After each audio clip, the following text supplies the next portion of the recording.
5 పంచమహాపురుష యోగాలని కూడా చెప్పబడతాయి. ఇవన్నిటి కూడా చూడడము, జాతకంలో విశ్లేషణ చేయడము కన్నా బాగా రాజయోగాలు జాతకంలో ఉన్నాయా లేదా, జాతకునికి ఎలా తెలుసుకోవాలి అంటే జాతకంలో కీలక స్థానాలు 2 విశేషంగా ఉంటాయి. ఏంటివయ్యా అంటే ద్వితీయ స్థానము లాభస్థానము, 2వ స్థానము 11వ స్థానం. ఈ 2, 11 స్థానాలు చాలా చాలా చాలా విశేషమైన యోగాల్ని తీసుకొస్తాయి. ఎక్కడ కలిస్తే లగ్నంలో కానీ, కేంద్ర కోణాలైనటువంటి లగ్నంలో కానీ, లేదా 5, 9తో సంబంధం ఏర్పడినప్పుడు విశేష రాజయోగాలను ఇస్తాయి. ఎవరికైతే 2వ ఇంటి వాడు 5, 9తో సంబంధం ఏర్పడినప్పుడు, లేదా 5వ ఇంటి వాడు 5, 9తో సంబంధం ఏర్పడినప్పుడు విశేష ధనయోగాలు జాతకంలో కనిపిస్తాయి. అలాగే 9, 10 అధిపతులు కలిసినా కూడా కేంద్ర కోణాధిపతులు చూడండి, కోణములో పెద్ద కోణము 9, కోణములు 1, 5, 9, కేంద్రాలు 1, 5, 11, 1, 4, 7, 10. కాబట్టి పెద్ద కేంద్రము పెద్ద కోణం అంటే 5, 9 తర్వాత 10. ఈ 9, 10 అధిపతులు కలిసినా కూడా జాతకంలో విశేషమైనటువంటి యోగాల్ని తీసుకొని వస్తాయి అన్నమాట. అలాగే ఈ కోణాధిపతులైనటువంటి 5, 9 గ్రహాధిపత్యులు 8వ ఇంటితో గాని 12వ ఇంటితో గాని సంబంధం ఏర్పడితే అవి నిరుపయోగాలను ఇస్తాయి అన్నమాట. దేనికి పనికిరాని యోగాలను ఇస్తాయి. కాబట్టి ముఖ్యంగా యోగాలు అనుకున్నప్పుడు ధనాధిపతిని, లాభాధిపతిని, 2వ ఇంటి వాడిని, 11వ ఇంటి వాడిని మనం చక్కగా గమనించాలి. మీ జాతకంలో ఫస్ట్ 2వ ఇంటి వానికి ఎక్కడ సంబంధం ఏర్పడిందో చూసుకోండి. అలాగే 11వ ఇంటి వాని కూడా ఎక్కడ సంబంధం ఏర్పడిందో చూసుకుంటే తెలుస్తుంది. మరి ఎందుకు ఇవే చూడాలి గురువు గారు, 2, 12, 2, 11 ఎందుకు చూడాలి అని ఒక ప్రశ్న వస్తే, 2 అనేది మన ధనము, విత్తము. ధనము అంటే ఇక్కడ ఓన్లీ డబ్బు అనే కాదు, మన సంపద, మనకు వచ్చేది రాబడి. అది లాభదాయకంగా ఉంటుందా, లాభం అవుతుందా లేదా అనేది లాభస్థానం చూపిస్తుంది. ఈ 2 ధనము, విత్తము, లాభము 2 యజమానికి అంటే జాతకునికి మంచిగా ఉన్నాయనుకోండి, బ్రహ్మాండంగా వానికి యోగాలన్నీ ఉన్నట్టే. ఎన్ని యోగాలున్నా ధన యోగాలు, లాభ యోగాలు లేకపోతే మిగతా ఎన్ని యోగాలు ఉన్నా కూడా అవి ఫలించవు. కాబట్టి ఆ విధంగా మనము ఫస్ట్ ఈ యోగాల్ని గమనించాలి. నోటే ఈ ధన ಮತ್ತು లాభ సంబంధ అదే అండి, ఒకసారి మళ్ళా అడుగుతున్నాను నేను, ఎందుకంటే నాకు కన్ఫ్యూజ్, మళ్ళీ ఇది ఇక్కడ సిగ్నల్ ప్రాబ్లం ఉంటుంది, మళ్ళీ కట్ అయిపోతే చెప్పండి. ఇక్కడ చూడండి, ఏదైనా జాతకం చూస్తున్నప్పుడు 2, 11 అనేవి ధనయోగాలు.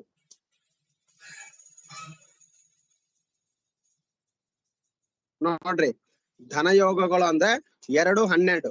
ಈ 2, 12 ಸಾರಿ 2, 11 ಅನ್ನೋದು ನೋಡ್ರಿ ಯಾವಾಗ ಸಂಬಂಧ ಇರಬೇಕು, ಇದು ಶುಭ ಸಂಬಂಧము. చూడండి, ఈజ్ ఈక్వల్ టు దేనికి సంబంధమై ఉండాలి అంటే, ఈ యోగాలు అనేవి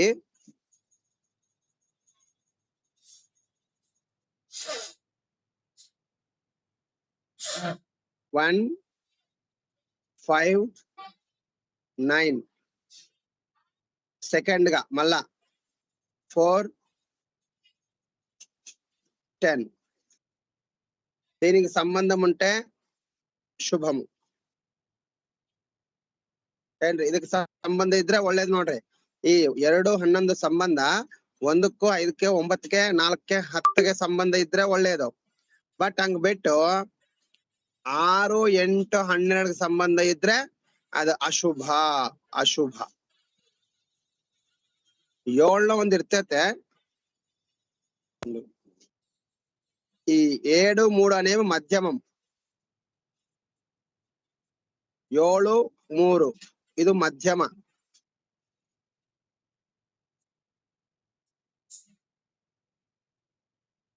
ಈ ಸಂಬಂಧం చూడాలి.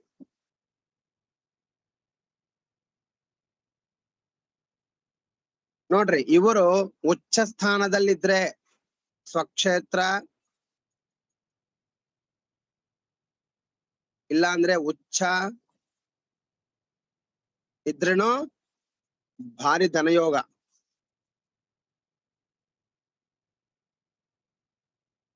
ಮತ್ತೆ ಇನ್ನೊಂದು ಪ್ರಶ್ನೆ ಬರ್ತೈತೆ, ಓಕೆ ಧನಯೋಗ ಐತೆ, ಮತ್ತೆ ಯಾವಾಗ ಬರ್ತೈತೆ ಧನಯೋಗ?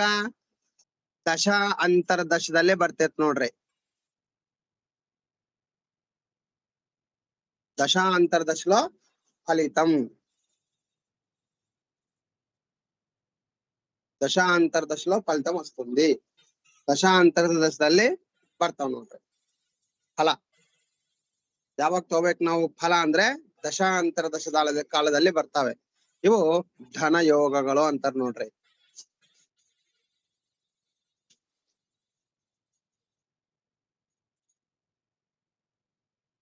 ఇవి ధన యోగాలు.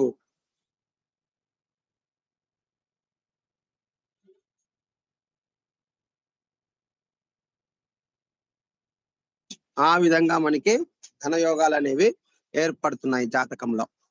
ఫస్ట్ ద్వితీయాధిపతి ఏం లేదు, వాని యొక్క విత్తం ధనము సంపాదన అనేది ద్వితీయం మీద ఆధారపడి ఉంటుంది. అందుకే ద్వితీయంలో పాపగ్రహాలు ఉంటే మాటలు నెమ్మదిగా రావడము, వాని వ్రాత మంచిగా లేకపోవడము, వానికి వినికిడి శక్తి తగ్గి ఉండడము, ఇలాంటివి ఎన్నో మైనస్లు ఉంటాయి ద్వితీయ భావన.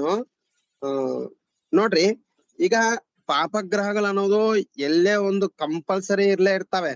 ಅವು ಯಾವ ಭಾವದಲ್ಲಿ ಇದಾವ ಅಂತ ನೋಡ್ಬೇಕು ನೋಡ್ರಿ, ಅದೇ ನಮ್ ನೋಡ್ಬೇಕು ಅಷ್ಟೇ. ಈಗ 6, 8, 12 ಭಾವಾಧಿಪತಿಗಳು ಯಾವ್ದೋ ಒಂದು ಸ್ಥಾನದಲ್ಲಿ ಕಂಪಲ್ಸರಿ ಇರ್ತಾರ, ಅವ್ರು ಇರ್ಲಾರ್ದಂಗ ಇರೋದು ಕಷ್ಟ. ಬಟ್ ಯಾವ ಭಾವ ಆಗೈತೆ ಅಂತ ನಾವು ನೋಡ್ಬೇಕು. ಅದು ದ್ವಿತೀಯ ಭಾವನ, ತೃತೀಯ ಭಾವನ, ಚತುರ್ಥ ಭಾವನ, ಪಂಚಮ ಭಾವನ ಅಂತ ನೋಡ್ಕೊಂಡು ನಾವು ಆ ಪ್ರಕಾರವಾಗಿ ಫಲಿತವನ್ನು ತಗೋಬೇಕು ನೋಡ್ರಿ. ಹಂಗೆ ಈ 2, 11 ಭಾವಾಧಿಪತರು ಹೆಂಗದ ಅಂತ ನೋಡ್ಬೇಕು. ಅದ್ರ ಕೇಂದ್ರ ಕೋನಾಧಿಪತರು ಹೆಂಗದಾರ ಅಂತ ನೋಡ್ಬೇಕು. ನೋಡ್ಕೊಂಡ್ರೆ ಚೆನ್ನಾಗಿ ಅರ್ಥ ಆಗ್ತದೆ. కోణాధిపతుల యొక్క బలం కూడా మనం చూడాలి. ಒಟ್ಟು ಇದು ಅಷ್ಟೆಲ್ಲ ಮೇನ್ ಲಗ್ನಾಧಿಪತಿ ಬಲ ಮುಖ್ಯವಾದ ನೋಡ್ರಿ. ఇది అన్నిటికన్నా మళ్ళా ముఖ్యము లగ్నాధిపతి. యోగాలు తీసుకొని ఇప్పుడు బీరువాలో కోట్లు ఉన్నాయండి, మనం లేకపోతే ఆ కోట్లు ఎందుకు చెప్పండి? ಅದೇ ಲಗ್ನಂ. ಸಂಪದ ಜಾಸ್ತಿ ಇದೆ ನೋಡೋದು ಹೆಂಗ ಅಂತ ಒಂದು ಬುಕ್ ಐತ್ ನೋಡ್ರಿ.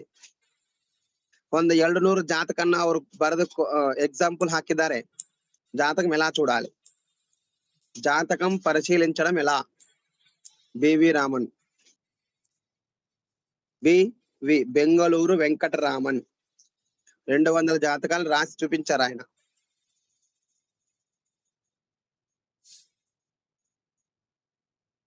ಅದನ್ನ ನೋಡಿ ನೀವು ಸ್ವಲ್ಪ ಪ್ರಾಕ್ಟೀಸ್ ಮಾಡ್ತಾ ಹೋಗ್ಬೇಕು ನೋಡಿ. ದಿವಸ ಜ್ಯೋತಿಷ್ಯದ ಬುಕ್ ತೆಗೆದು ನೋಡಿ ಓದ್ಬೇಕು ನೋಡ್ರಿ. ಇಲ್ಲ ಅಂದ್ರೆ ಒಂದ್ ತಿಂಗಳು 2 ತಿಂಗಳು బిట్టిద్ర ಅಂದ್ರೆ ಮತ್ತೆ ಎಲ್ಲಾ ಹೋಗ್ತಾವೆ. ఒక 2 నెలలు 3 నెలలు చదవలేరనుకో మీరు, మళ్ళీ అన్ని మర్చిపోతారు. అప్పుడు స్వక్షేత్రాలు కూడా గుర్తుండవు అవి. కాబట్టి అట్లా కాకోకుండా రోజు చదువుతూ ఉండాలి. జ్యోతిష్య అంశాలు ఏదైనా బుక్ చదువుతూ ఉండాలి. ఒకవేళ ఇంగ్లీష్ చదువుతారంటే ఫండమెంటల్ ఆఫ్ ఆస్ట్రాలజీ అని ఉంటుంది, అది కూడా బాగుంటుందండి. అది గోపాలకృష్ణ ఎవరో రాశారు.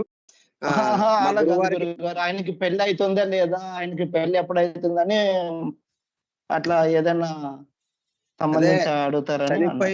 చనిపోయింది బతుకునేది కాకుండా మిగతా వేవ్ అడిగినా కూడా మీరు 12 భావాల్లో చూసుకొని చెప్పొచ్చు. కానీ చనిపోయింది బతికునేది మాత్రము నాకు చెప్పిన గురువు వారికే రాదని చెప్పారని చెప్పొచ్చు. మీరు ఏమి ఇబ్బంది లేదు, ఆ విధంగా చెప్పొచ్చు. కొంతవరకు ప్రశ్న చూసుకోవాలి. అప్పుడు ప్రశ్న చూసుకుంటేనే కరెక్ట్ తెలుస్తుంది. జాతకం వాళ్ళు జాతకం ఇచ్చి జాతకం ప్రకారం చూడమన్నా కూడా జాతకం చూడకూడదు, ప్రశ్న చూడాలి. అడిగింది ప్రశ్న కదా, ప్రశ్న ప్రకారం చూస్తే ఈజీ తెలిసిపోతుంది. ఓకే గురు. అట్లా ఇంకోటి గురుగారు, ఇది బండి అంటే వాహనం స్కూటర్ గాని కార్ గాని తీసుకోవాలనుకున్నాము. అది అంటే ఎవరి పేరు మీద తీసుకుంటే ఎట్లా అని అడుగుతారు. చెప్తాను దీనికి కూడా. ఇది కరెక్ట్, అందరూ కూడా వినండి. ఒక వ్యక్తి ఇప్పుడు రిజిస్ట్రేషన్ అనేది పేరు మీద అవుతుంది కదండి, అవునా? అవును గురుగారు. కాబట్టి మనకి పేరు ముఖ్యం అన్నమాట.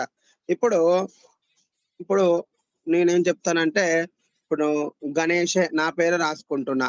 గణేష్ కి ఒక నూతన వాహనం కావాలి అనుకుంటున్నాడు అనుకోండి. ఇప్పుడు గాగి గూగే ధనిష్ట నక్షత్రము, గాగి గూగే ధనిష్ట నక్షత్రం కిందకి వస్తుంది, అవునా? ఏమి రాసి వస్తుంది? ఇది రాశి కూడా మకర రాశి, 2 పాదాలు కాబట్టి మకర రాశి వస్తుంది, అవునా అండి? చూడండి, ఇక్కడ ధనిష్ట నక్షత్రానికి అధిపతి కుజుడు, మకర రాశికి అధిపతి శని. కాబట్టి కుజుడికి సంబంధించిన, శనికి సంబంధించినటువంటి వాళ్ళకి ఫలితాలు చెప్పాలి. చూడండి, ఇక్కడ ఈ 2 కూడా శత్రుగ్రహాలు అవుతాయి. మళ్ళా కుజుడు శని శత్రుగ్రహాలు అవుతాయి. కాబట్టి ఇక్కడ రాశి తీసుకోకూడదు, నక్షత్రాధిపతిని తీసుకోవాలి. కుజుడికి సంబంధించిన చెప్పాలి. కుజుడు ఏ కలర్ లో ఉంటాడు? ఎరుపు, రెడ్ కలర్. తర్వాత కుజుడికి సంబంధించింది కలర్ చెప్పాలి. కుజుడికి సంబంధించినవే వాళ్ళు అడిగిన దానికి నంబర్ కుజుడు అంటే 9 నంబర్ తీసుకోమని చెప్పాలి. 9 చిన్న నంబర్ చెప్పండి. 9 తర్వాత కుజుడికి 3 నంబర్ వస్తుంది. ఇంకా చిన్న చెప్పాలంటే 1 నంబర్ వస్తుంది. ఇట్లా 9, 3, 1 వచ్చేలాగా తీసుకోమని చెప్పాలి. రంగు ఈ నక్షత్రాధిపతి కలర్ చెప్పాలండి. నక్షత్రాధిపతి కలర్ చెప్పాలి, అది బాగుంటుంది. ఎందుకంటే ఇక్కడ శని కుజులు అనేవి శత్రుగ్రహాలు కాబట్టి రాశి చెప్పకూడదు, నక్షత్రాధిపతి చెప్పాలి. మెయిన్ గా ఎవరికైనా సరే నక్షత్రాధిపతి కలర్ చెప్పాలి, రాసుకోండి. నక్షత్రాధిపతి కలర్ చెప్పాలి. ఇప్పుడు మఖా నక్షత్రానికి అధిపతి ఎవరు?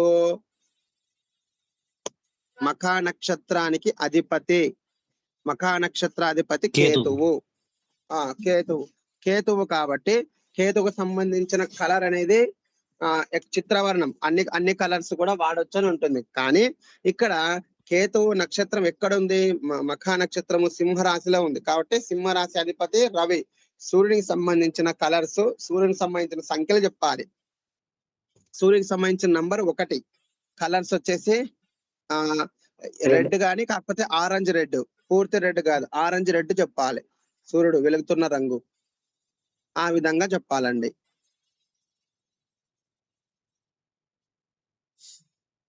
ఆ విధంగా చెప్తే మీకు ఈజీ అవుతుంది. నక్షత్రాధిపతి కలర్ చెప్పాలి. బండికి కానీ ఏదన్నా. ఈ రోజు ప్రజెంట్ గా ఎక్కడున్నాడు శుక్రుడు? ఈ రోజు ప్రజెంట్ గా శుక్రుడు ఏడున్నాడండి తెలుసా? శుక్రుడు ఏడున్నాడు? కృత్తికా నక్షత్రంలో ఉన్నాడు. శుక్రుడు కృత్తికా నక్షత్రంలో ఉన్నాడు. వృషభంలో ఉన్నాడు కదా, కృత్తికా నక్షత్రంలో ఉన్నాడు. కాబట్టి కృత్తికా నక్షత్రాధిపతి రవి. కాబట్టి రవి కలర్ చెప్పాలి. అట్లా కూడా చెప్పొచ్చు.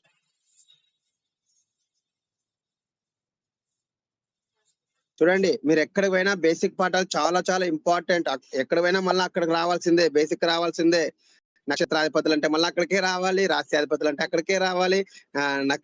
మొత్తం బేసిక్ చాలా ఇంపార్టెంట్. ప్రతి ఒక్కదానికి కూడా బేసిక్ ఇంపార్టెంట్. కాబట్టి రాశులు, రాశ్యాధిపతులకు సంబంధించినవి, గ్రహాల యొక్క స్థానాలు, నక్షత్రాధిపతులు, ఇవి మోస్ట్ ఇంపార్టెంట్.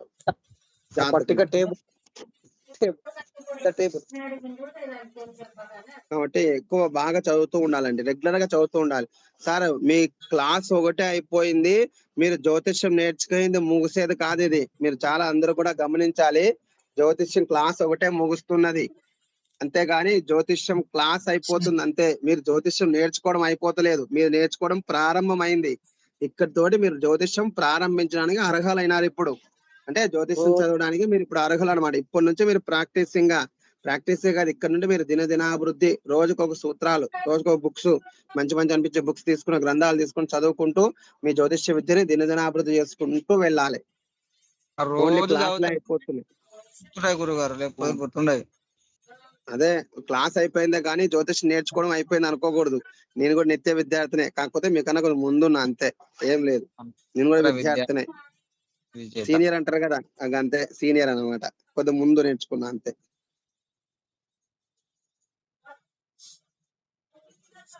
గురుగారు రుద్రశివ చెప్పండి. రుద్రశివ, ఇది బండి ఎవరి పేరు మీద తీసుకుంటే బలం ఉంటుందని అలా అడుగుతారు కదా గురుగారు, అది కూడా చెప్తాను. ప్రస్తుతము ఇప్పుడు ఏ రాశికైతే గురువు శని బలంగా ఉంటాడో ఆ రాశికి సంబంధించి